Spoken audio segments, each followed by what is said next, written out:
తిరుపతి జిల్లా railway కోడూరులో APMDC పరిరక్షణ committee ఆధ్వర్యంలో మే 20న చెలో ఏపీఎండీసీ సంతకాల సేకరణకు పిలుపునిచ్చారు.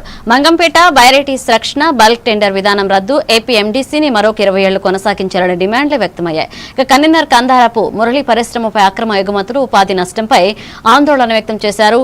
వేలాది కుటుంబాల జీవనాధారం కాపాడాలని, రాజకీయాలకు అతీతంగా ప్రజలు పాల్గొని ఉద్యమాన్ని విజయవంతం చేయాలని కోరారు.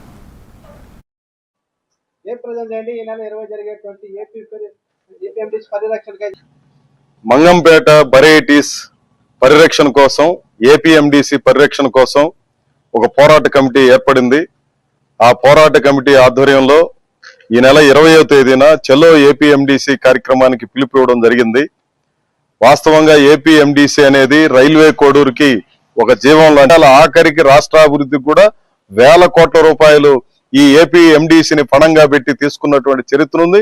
కానీ రైల్వే కోడూరు నియోజకవర్గానికి కానీ, ఈ ప్రాంతంలో ఉన్నటువంటి మిల్లు యజమానులకు కానీ, మిల్లుల్లో పనిచేస్తున్న కార్మికులకు కానీ, ఏపీఎండీసీలో పనిచేస్తున్నటువంటి కార్మికులకు కానీ, ఇక్కడ ఏపీఎండీసీ అభివృద్ధి కోసం తీయడం కోసం చేసే ప్రయత్నాలు సమంజసమైనటువంటిది కాదు.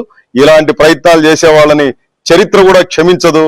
ఈ రోజు ఏపీఎండీసీ పరిరక్షణ అంటే ఇక్కడ ప్రజల ప్రయోజనాలు పరిరక్షించడమే అన్న విషయాన్ని దృష్టిలో పెట్టుకొని ఈ ఉద్యమానికి సహకరించాలని, ఈ రోజు నష్టపోతున్నటువంటి ఈ విధానాలు ఏవైతే ఉన్నాయో వాటన్నిటినీ సంస్కరించి అందరికీ ఒకే రేటు నిర్ణయించడమో, లేదనంటే స్థానిక ప్రయోజనాలు కాపాడేటట్టుగా గతంలో రాజశేఖర రెడ్డి గారు ఉన్నప్పుడు ఏ పద్ధతి అయితే అనుసరించి ఈ ఉద్యమానికి ఆటంకాలు కల్పించడానికి ఎన్నో శక్తులు ఎన్నో రకాలైనటువంటి ప్రయత్నాలు చేస్తున్నాయి.